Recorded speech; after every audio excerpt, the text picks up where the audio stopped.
Sorry this took so long. I honestly thought that I was going to have a lot of fun, easy time doing competition coverage for gloving. Didn't realize how long it takes you just to do one single episode. So, yep, sorry that it takes so long for me to make a video like this. To the people who are wondering what that snoring sound is, yeah. He's so cute when he's sleeping.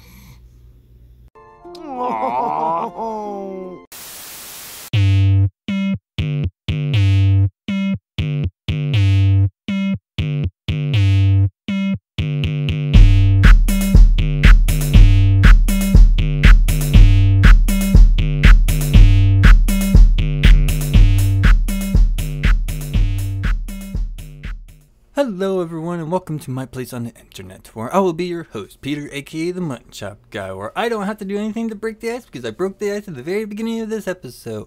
Yay, trying out different forms of content. Oh yeah, you gotta get swifty. You gotta get swifty in here. Gather round everyone, because I bring you a game that has a massive story in it. Get it? Because it's about big guys? Okay, I'll see myself out now. Yes, after a long hard day of making gloving content that gets mostly ignored by the gloving community as it is, I bury my face deep into Bara because it is one of my comfort genres, and also everyone should know, yes, I stand the big and burly dudes. We know you're a little slut! Today I bring you guys a furry visual novel because, in all honesty, I feel like in the furry fandom not a lot of the writers get enough attention outside of the fandom, and if you're not a furry, honestly you need to give this a chance because there's actually some good quality content within this particular visual novel. And that visual novel is known as Extracurricular Activities, or EA for short, that me and my younger brother shorthanded to, because anytime I saw somebody shorthanded to X-Act, my head went ah. So this is a visual novel that was created by Dynewolf, or Downewolf, I don't really know how to pronounce it. And of course you're going to find this for free on itch.io, or itch.io. Why are words so hard for me? Don't worry, buddy, you're doing fine! And of course at the time of this recording it's nearing its completion, so you will have loads upon loads of content within this visual novel that you will have to your heart's content. Because in all honesty, there is so much content in here that I am surprised that I still have yet to finish it. Oh, did I just spoil something? Yeah, I haven't fully finished this one. However, I've seen plenty of reviews about it online that I can talk about it. And in all honesty, this is one I do want to talk about because I actually like this visual novel for what it actually offers. Our story begins with you assuming the role of Eric, the name I'm going to call it right now because that's usually the default name that I find. You are a 21-year-old college student who is part of the tennis team, and the first thing that you're going to do is tennis practice, and choose the partner you want to practice with. Which, gee, I wonder which this tells you who is the dateable characters in the game. So, will it be Bachelorette number 1, Bachelorette number 2, or Bachelorette number 3?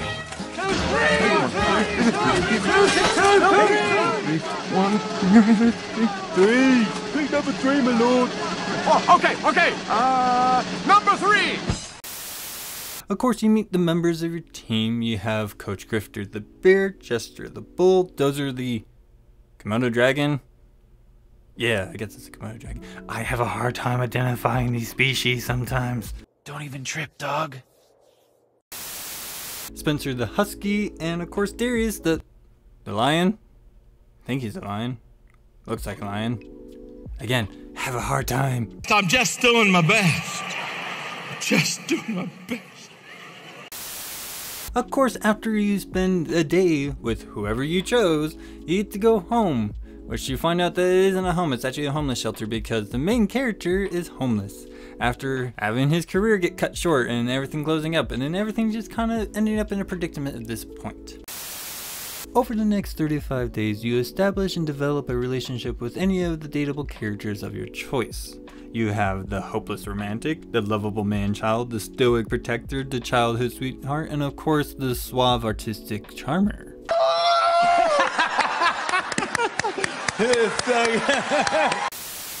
Each character has its own theme that is related to the LGBT plus community, and with that has its own set of conflicts that you have to work through. Of course, each of these conflicts involves you in some capacity, but all these conflicts do fortify the relationship that you pursue within each character, depending on which character you choose, of course. And of course, since each character has their own themes, that gives the players a very wide variety of options to choose from in terms of what kind of story they want to read. Yay, reading variety for all! Alrighty everybody, we're now going into a little bit of a spoily zone, so if you do not want to be spoiled about any details of this story, please go to this timestamp here. Also, I just wanted to tell everybody that yes, the contents within this story are very, very graphic in terms of the heavy themes that go in it, so if you actually need a little content warning, here's a content warning. This stuff deals with heavy themes. You know, if you think about what heavy themes I'm thinking about, you probably know what I'm talking about. Before we go through the dateable characters, I just briefly want to talk about the two side characters that you see throughout all the routes. First one up is Maria. She is the best friend that you will ever have, and she's one of the most supportive characters that I've read in a very long time, and I wish I had a friend like her in real life. Secondly, we want to talk about Richard. Why we want to talk about Richard is because he acts mostly like the comic relief throughout most of the stories and all the routes that you go through, but he just has a very funny personality that I like a lot, and I kind of wish I see more characters like this. He just adds a nice little spice of variety that isn't somebody that you're going to be going through dating, but he does add a little bit of texture throughout a lot of the routes, especially when you see more routes and you see more of the interconnections between all the routes. Yeah, you'll start to see how he plays a bigger role than usual. Also, this guy, what is this? What is it? Why is that so big? Oh my god. Calm yourself, boy. You are acting hysterical. Excuse me, sorry about that. I was just kind of want to point that out. This is wow. What? Wow. Yeah. Okay, let's go ahead and start talking about the dateable characters. And first thing I want to say is that yes, when I did play this game, the routes weren't completed. Most of them are completed now, so I will definitely consider making a little touch-up video once I actually play through all the routes and they're all completed, just because it's loads of content I'm going to have to go through. Also, I really should go through Darius's routes, as he's the only one I haven't gone through yet. Yeah, I should probably do that. Do it. Okay, first up is Coach Grifter. Yes, I chose him first because of obvious reasons. I like bears and he's a bear. Yep, that's a terrible joke. I really need to let that one go. But the thing that you're going to learn about Coach Grifter is that he is the hopeless romantic archetype. As something I started noticing with a lot of furry visual novels, why are all the bear characters always a teacher and why are they always literature? Like, is that a furry trope? Is that something I'm not catching on? Please, somebody explain that to me. I absolutely love Coach Grifter's route because he reminds me so much of my husband, because my husband is a big guy who absolutely loves to eat, just like Coach Grifter, loves opera just like my husband, which is kind of funny enough. And the other thing is, well, is that besides the fantasy aspect that Coach Grifter is into, my husband likes a lot of storytelling, especially when it comes to things like The Yearling and Midnight in the Garden of Good and Evil, things like that. I'm so happy for you. But I can certainly tell you that I thoroughly enjoyed his route because to me, as a dating simulator, it does help people navigate how to work with somebody who deals with depression and actually learns how to support somebody who's going through that form of baggage. And the other thing I really like about this route as well is that with a very common thing that bisexuals have to deal with, which yes, Coach Grifter is a bisexual pride, yeah, is that we deal with a common discussion point that you not only hear from just the straights, but sometimes you hear it from gays. I don't know why, because they should understand this point as well. But you get this discussion point of people saying, how can bisexuals and pansexual exist? You know, it's either one or the other. And you see that through the form of Grifter's ex-wife. And yeah, that part of the story really goes from 0 to 100 real fast when she pulls a knife out on you. Come on, you crazy bitch. Alrighty, the next one up is Dozer. Yeah, so the reason why I chose Dozer next after Coach was because there wasn't a whole lot of information I got about Dozer going through Coach's route, because you kind of get a sense of the other characters, but I didn't get that much of a sense for him. And boy, was there a reason why I didn't. Dozer is probably one of the most compelling characters that I found within this game, because a lot of his conflict is very internal, and that's also reflected in the choices that the main character gets throughout his route.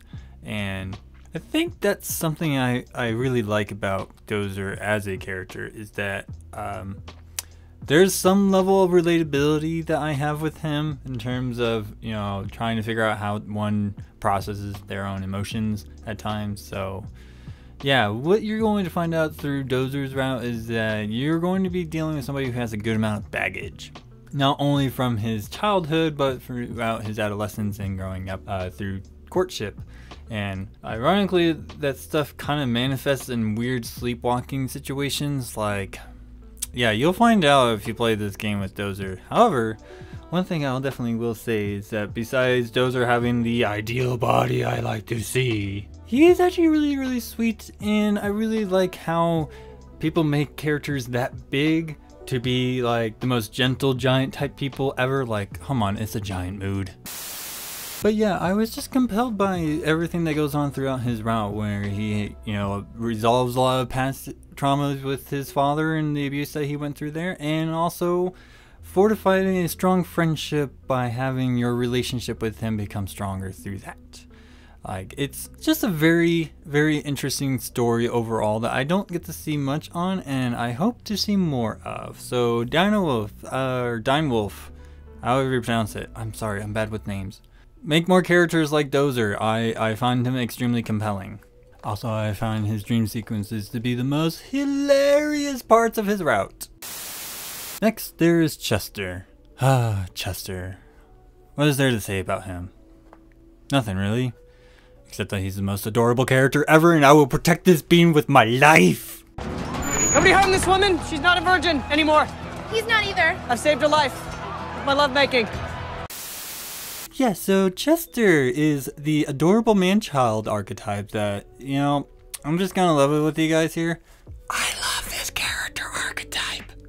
Why? It's because, what is it about this character archetype that people cannot like about? I don't really know. But I absolutely love this route, and if there's any character that really reflects me as a person the most, yeah, it would definitely be Chester, because he's a big-time gaming nerd who plays card games and anime and cosplay and all that stuff, and that's totally up my alley. And I absolutely just adore his personality, as it's such a bubbly moment. Of course, his theme is probably the harshest one that I actually had to read through and actually had to experience with. So that's, yeah, that's something. Yeah, so you're going to learn about through Chester's route that he deals with rape and PTSD. Yeah, it's not a pretty picture when you read about it. However, it's very interesting to see how somebody like him dealt with it, and through the support structure that he had with his brother that you will meet in the story as well. Which, by the way, I'll just say this right now, the first time you encounter his brother really is predicated on your choice. So if you want my opinion of which choice was the most compelling, choose the wine. But yes, so Chester's route is probably the most interesting one, is that you learn to not only develop a support structure, you know, dealing with PTSD and dealing with being nearly raped, but yeah, there's, oh my goodness, there's not much I can say about his route. It's just very, very intense. And of course, the onsen scene is probably my favorite one with him. Yeah. Alrighty, next character is Spencer, and man, I was really surprised about how much I enjoyed his route, because it was just very interesting. And yes, this is your childhood sweetheart that turns into your lover. A classical, typical trope that we've seen in all romance stories. Yay, romance stories! I really need to stop clapping. Onward! So yes, the one major thing that you're going to learn about Spencer, and pretty much the entire route, it deals with social deviancy, which, if you don't know what that is, it's pretty much kind of like going through kinks, but not really. I will certainly say when you first meet Spencer at his occupational place and you learn what he does for a living, I thought there was going to be a lot more visual parts on that, so I would laugh harder, but I still laughed really, really hard. Just wanted to point that out. At the end of the day, Spencer's route pretty much teaches us that you cannot judge a book by its cover, because what people on their first impressions is not always what you will find as you go deeper. And that's always refreshing as hell for me. And lastly but not least, there's Darius. Darius. You know, when you're first introduced to this character, he reminds me so much of the young guy humor crap that I used to hear in junior high and high school. And it still continues on with this character. However, I will say this, I haven't played his route yet, and so what I'm working off of is the reviews that I've seen, and just from my personal interactions with him through the other routes, is that I will certainly say I feel like Darius is going to be the wild card of the entire group, just like the one that's going to surprise me the most, because I averted him for so long because of his lewdness, but you know what? Some people are just forward like that, and that's fine. It's just, I'm the type of person that when that forwardness is very directed towards me, it's just like, what do I do? This is so awkward for me. I'm just going to sit in the corner now. Anyways, yeah, so I will definitely have to do a touch-up episode on Darius after I actually read through his. However, I do think that, you know, with what you're being presented firsthand, really kind of breaks down as you go through his route, as far as I can tell. But I do feel like he deals with a sense of identity and a class identity issue thing. Like, he doesn't like people only wanting something out of him and not wanting to actually have a friendship with him. So he has trust issues in that regard. Or at least that's how I feel about it, especially with some of the comments that he said on other routes. Yeah. That's pretty much all for the spoilers.